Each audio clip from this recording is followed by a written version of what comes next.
Hey, it's me. Welcome to the path.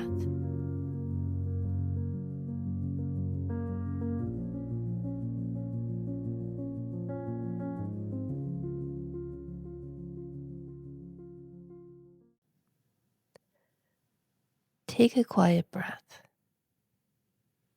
Let yourself settle without needing to feel better.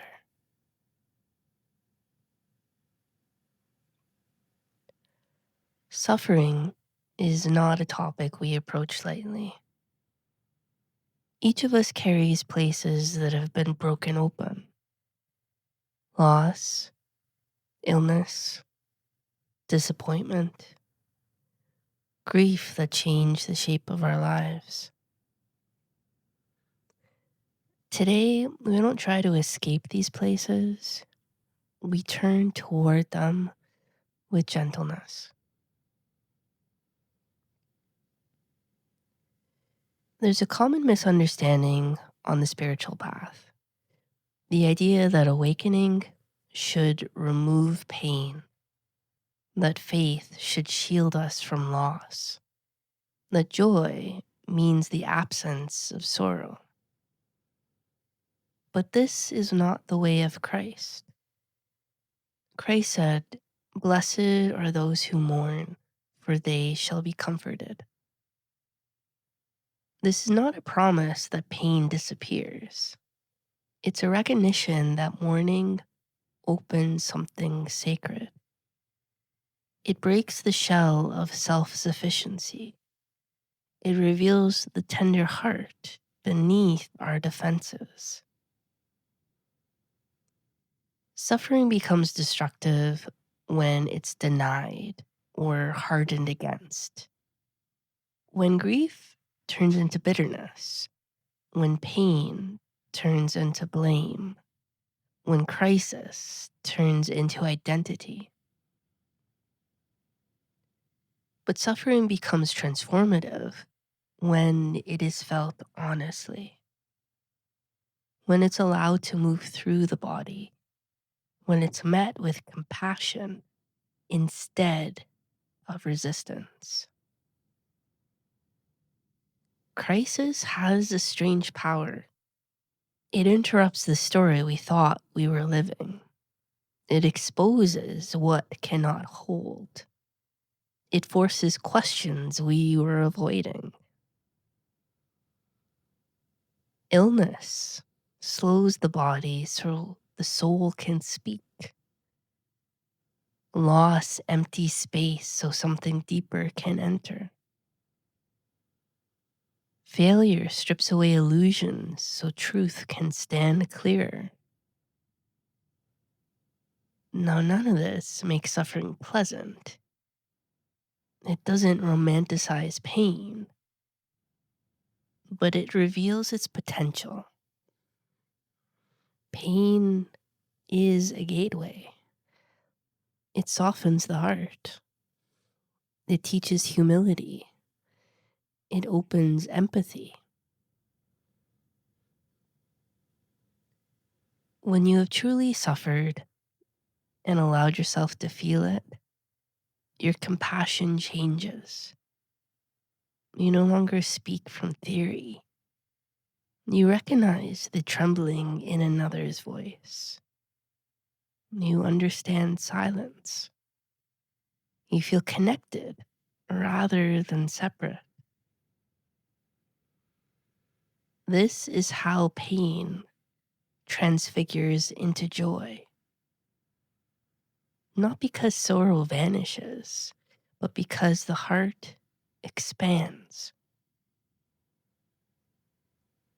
Joy on the far side of suffering is quieter.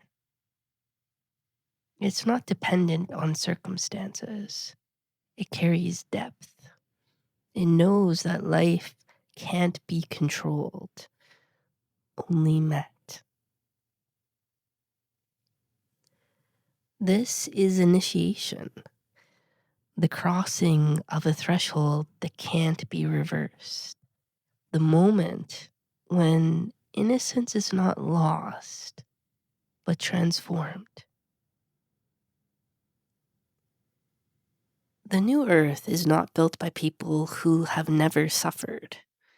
It's built by those who have walked through grief without closing their hearts, by those who have faced illness and chosen presence over despair, by those who have known loss and still dare to love again. This is resurrection in lived form, not denial of death, but the discovery that life is larger than what we feared.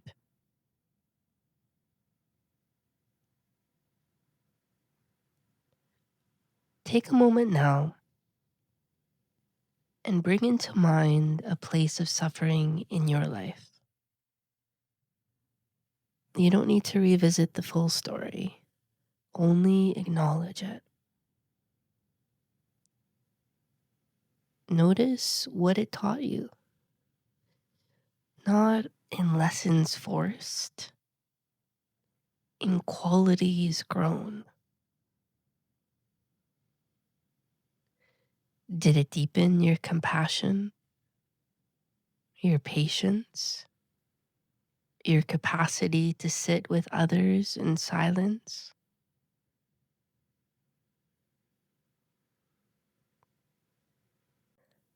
Let yourself recognize that something in you expanded through that passage. You are not defined by your pain. You may be shaped by how you met it, though.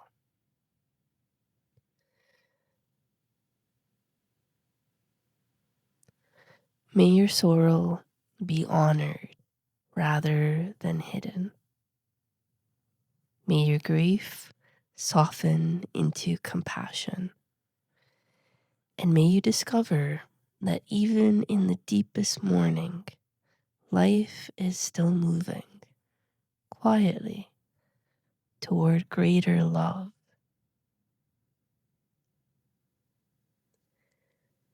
Thank you for walking this path with me.